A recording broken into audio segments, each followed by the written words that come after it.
Bonjour, nouveau numéro de C'est du solide sur Boursorama. Aujourd'hui, on vous parle d'un sujet important, la valeur des parts des SCPI. C'est un sujet, c'est vrai, en cette rentrée qui fait couler beaucoup d'encre et qui suscite de l'inquiétude de la part des épargnants. Bonjour Jean-Marc.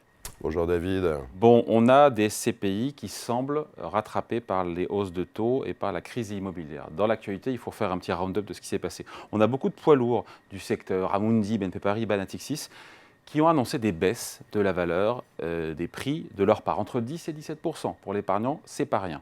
Vous, chez Sofidy, vous venez, à contrario, d'annoncer que vous mainteniez le prix de vos parts de SCPI. Et là, on se dit, comment est-ce que vous faites alors que beaucoup d'acteurs poids lourds du marché ont baissé les leurs?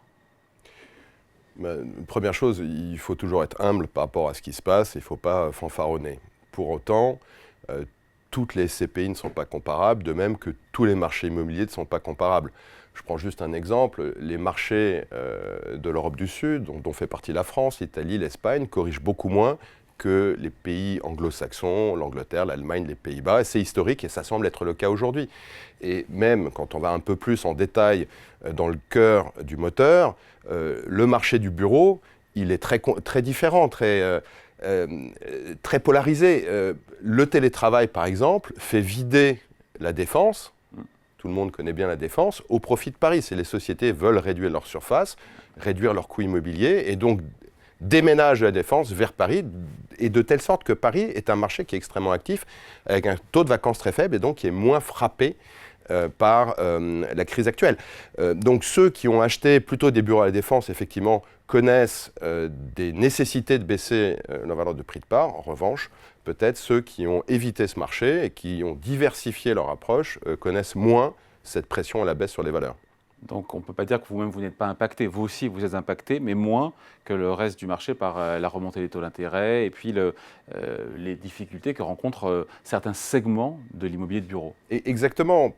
Vous savez, l'immobilier, c'est risqué. Une façon d'atténuer ce risque, tout le monde le sait, c'est de diversifier ses investissements. Quand vous avez beaucoup d'actifs qui sont de petite taille, que vous avez différents types d'actifs, donc des bureaux, des commerces, du tourisme de loisirs et de la santé, vous diversifiez le risque et vous tenez plus le choc que si vous êtes monoproduit et que vous n'avez fait qu'acheter que des gros bureaux monolocataires situés en périphérie. Pour vous donner juste une idée, notre SCPI de bureau FIMO, elle a des tailles d'actifs très faibles par rapport à certains autres.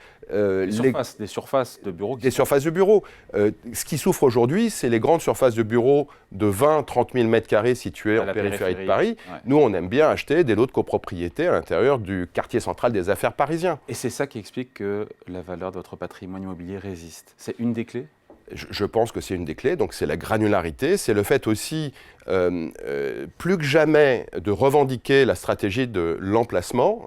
Il faut croire au phénomène. Exactement, c'est les 3 règles de l'immobilier. Il faut croire au phénomène de métropolisation. Les métropoles ont vocation à continuer de grandir. Je pense à Nantes, à Bordeaux, on voit bien la démographie. Et donc il faut être au cœur de là où ça se passe.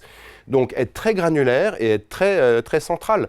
C'est ça, je pense, qui aujourd'hui fait que nos patrimoines résistent sans doute mieux que d'autres. Et puis aussi parce que vous êtes un peu plus exposé en actifs de commerce et peut-être moins en actifs de bureau que d'autres poids lourds du secteur. Alors voilà, Sofidy a un ADN qui est très commerce, puisqu'on commençait par ça. Immorente, à l'origine, était une SCPI de commerce.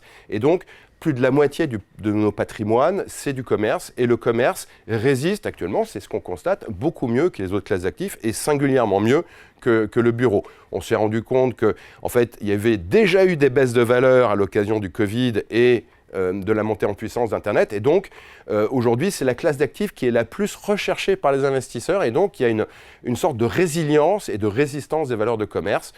Et j'ai envie de vous dire, il y a une étude qui a été faite sur les chiffres d'affaires de la restauration en 2022, donc post-Covid. Le chiffre d'affaires de la restauration à l'extérieur a été de 13% supérieur au chiffre de la restauration en 2019, avant le Covid. Donc c'est vous dire, on a en tête des idées sans doute fausses sur le commerce. La restauration, qui est une composante d'utilisateurs du commerce, a fait des très bons chiffres d'affaires historiques en 2022, par exemple. Ouais.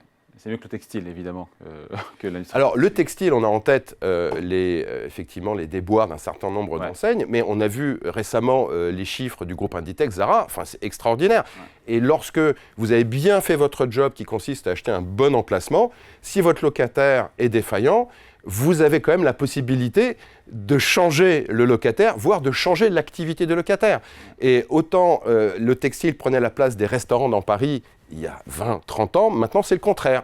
C'est les restaurants reprennent la place qu'ils avaient sans doute il y a quelques dizaines d'années. Ce qui explique aussi la résilience de la valeur de votre patrimoine immobilier dans le cadre de vos SCPI, c'est peut-être aussi parce que, peut-être contrairement à d'autres, vous avez refusé de surpayer des immeubles ou des commerces dans la période récente où les prix montaient. Vous avez été peut-être un peu plus regardant sur les prix pour... L'idée, effectivement, à nouveau, c'est pas de fanfaronner, mais on a quand même senti un peu le coup venir, et donc on a retenu nos coûts, et ça fait maintenant plus de 18 mois qu'on a très nettement freiné notre rythme d'investissement. On a été très discipliné, on s'est dit que ce n'était pas le moment d'acheter, de telle sorte que aujourd'hui, on a sans doute, il y a assez peu d'acteurs dans le marché qui peuvent le dire, on a de la trésorerie dans la poche des SCPI, donc pour le compte... à hauteur de combien ?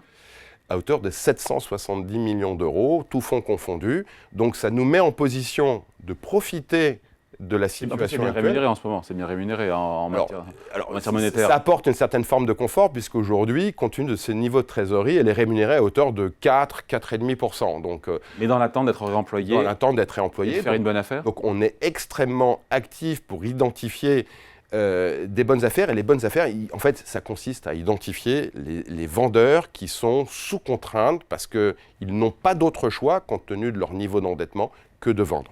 Rappelez-nous, parce que j'aurais dû commencer par ça, la valeur, le prix de la part des SCPI, qui le détermine ? Pour beaucoup, c'est une boîte noire, pardon de le dire comme ça. Comment ça marche concrètement ?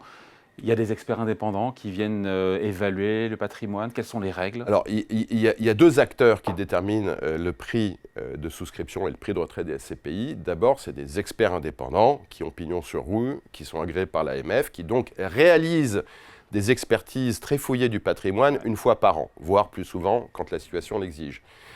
Donc, ça donne une valeur, je dirais, impartiale au patrimoine.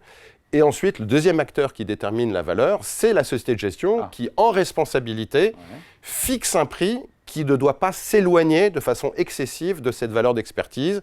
Et en l'occurrence, il y a un range, on doit rester à l'intérieur d'un écart de 10%, donc plus 10 et moins 10 par rapport à cette valeur d'expertise. Donc il y a deux acteurs. Bon, voilà. Et on aboutit à ce résultat, donc, des prix des parts des CPI chez Sofidy qui ne baisseront pas cette année. Qu'est-ce que vous répondez aux esprits chagrins, voire mal intentionnés, qui vont vous dire que vous ne le faites pas cette année, mais que vous le ferez l'an prochain ? Vous répondez quoi ? Alors, on n'a pas de boule de cristal, on ne sait pas comment le marché peut évoluer dans les mois qui viennent. Donc, effectivement, à ce stade, compte tenu du travail des experts, on ne ressent pas le besoin de modifier le prix de part, mais on ne peut pas se projeter non plus sur des périodes très longues. On est assez confiant, mais d'un autre côté, ce n'est pas nous qui faisons la conjoncture. Et donc, en responsabilité, le cas échéant, on pourra à nouveau statuer sur ce sujet-là. Mais je confirme qu'aujourd'hui, compte tenu des travaux d'expertise qu'on a reçus, on ne ressent pas et on a décidé de ne pas bouger les prix de part. Bon, ce n'est pas le sujet du jour, on finit là-dessus, mais quand même, une baisse de la valeur des parts, ce qui n'est pas le cas chez vous. En tout cas, ça n'affecte pas la capacité de la SCPI à verser des revenus et des loyers et des dividendes. C'est quand même pour ça aussi que ça sert, une SCPI. Et non, et au contraire, l'environnement qu'on connaît aujourd'hui, avec une augmentation des taux d'intérêt, en fait, ce que ça veut dire, c'est qu'il y a de l'inflation. Or, l'immobilier est un outil très efficace pour lutter contre l'inflation. Donc, les loyers sont indexés. Si on a bien fait son job d'investisseur, on est en capacité de faire passer indexation. Donc, plutôt que d'acheter une obligation aujourd'hui, David, vous achetez une obligation à 6%, si on a 3% d'inflation pendant 5 ans, votre coupon, dans 5 ans, il aura baissé de plus de 20%. En revanche, si vous achetez de l'immobilier, les loyers sont en capacité de traduire l'inflation. Et donc, aujourd'hui, je pense que c'est le moment d'acheter des SCPI. Pourquoi ? Parce que pendant plus de 10 ans, les SCPI, en fait, ont connu de plus en plus de plus-value et de moins en moins de rendement parce que les valeurs de l'immobilier ont progressé plus vite que les loyers. Et là, on est à un point d'inflexion où demain, il va y avoir moins de plus-value Ouais. Et plus de rendement. et plus de rendement. Voilà, c'est la vie des CPI. En tout cas, pour C'est du long terme, c'est du long terme. Donc il faut chevaucher les cycles en fait. Voilà, merci beaucoup. Point de vue signé Jean-Marc Pitter, directeur général de Sofidy. Merci à vous. Merci David. C'est du solide, revient très vite sur Boursorama.